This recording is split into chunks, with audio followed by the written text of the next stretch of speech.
मैं इंडोनेशिया में बुरी तरीके से फंस गया हूँ। मैंने बहुत बड़ी गलती कर दी ये सोचकर इंडोनेशिया के ये आइलैंड पर आकर कि यहाँ पे घूमते हुए ट्रेडिंग में 10 लाख रुपए का प्रॉफिट करके वापस इंडिया चला जाऊंगा। इंडोनेशिया के बाली में तो डेली लाखों का प्रॉफिट बना मार्केट में, लेकिन आज तो ये नए आइलैंड पर आकर ट्रेड लेते ही चलने लग गया है 55,000 का लॉस, जो कि रुकने का नाम ही ले रहा और बढ़ता जा रहा है। आज मैं बाली से बोट लेके और 5 घंटे का सफर करके पहुंच गया हूँ इस सीक्रेट आइलैंड पर। इस 2 किलोमीटर के आइलैंड पर गाड़ियां नहीं बल्कि सिर्फ ये तांगा, इलेक्ट्रिक स्कूटर और साइकिलें चलती हैं। लेकिन मेरा तो यहाँ पे आते ट्रेड में लॉस चलने लग गया है 17,000 का।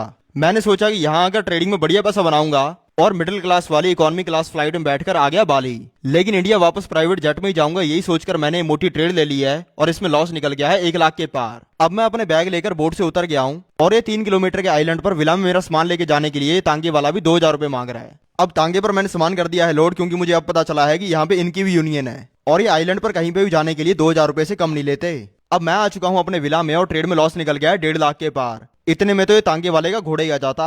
अब एयरबीएनबी में सामान रख के मैं आ गया हूँ यहाँ का एक छोटा सा इलेक्ट्रिक स्कूटर लेने। अब टेस्ट ड्राइव करके मैंने ले लिया है ये V0.12 स्कूटर, जो कि मुझे पड़ेगा डेली 1,000 रुपए का अगले 5 दिनों के लिए। अब ये स्कूटर लेकर मैं आ गया हूँ एटीएम पे पैसे निकालने के लिए। आज खर्चा भी इतना हो रहा है, ऊपर से ट्रेड में लॉस रुकने का नाम ही नहीं ले रहा। ट्रेड में लॉस निकल गया है 2,20,000 रुपए के पार। मैंने यहाँ के एटीएम से निकाले इंडिया के 10,000 रुपए, बैंक से पैसे कट गए लेकिन एटीएम से कैश निकला ही नहीं। और अब मैं बैंक की हेल्पलाइन पे कॉल कर रहा हूँ। आज का तो लगता है दिन ही मनहूस है। अब ट्रेड में लॉस निकल गया 3,30,000 के पार और गुस्से मैंने अपने स्कूटर का पूरा कान मरोड़ दिया है और इसको मचा दिया है इसकी टॉप स्पीड 40 पे। अब ट्रेड में लॉस कम होकर रह गया है 1,05,000 रुपए और इसकी खुशी में मैं आ गया हूँ इस बीच पर। और मैंने ले लिया है यहाँ का सबसे फेमस है मशरूम शेक। इसमें साइकेडेलिक मशरूम होते हैं और ये पीने के बाद बंदे को भांग जैसा नशा हो जाता है। अब शेक मैंने पी लिया और इसका असर होने में 1 घंटा लगेगा। ट्रंप ने कांड कर दिया जिससे ट्रेड में लॉस कम होना शुरू हो गया और कम होकर रह गया 30,000 रुपए। भाई बीच में बैठने का भी अलग ही मजा है, क्योंकि यहाँ पे बादलों से होती हुई बारिश सीधे दिख जाती है।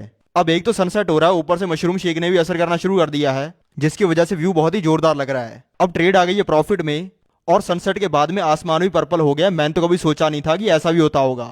अब मशरूम्स का मजा डबल करने के लिए मैं खरीद रहा हूँ ये जूस और ट्रेड में प्रॉफिट निकल गया 50,000 के पार। अब मैं हूँ यहाँ के सबसे फेमस बीच क्लब पे। यहाँ पे तो कभी टाइम से आऊंगा।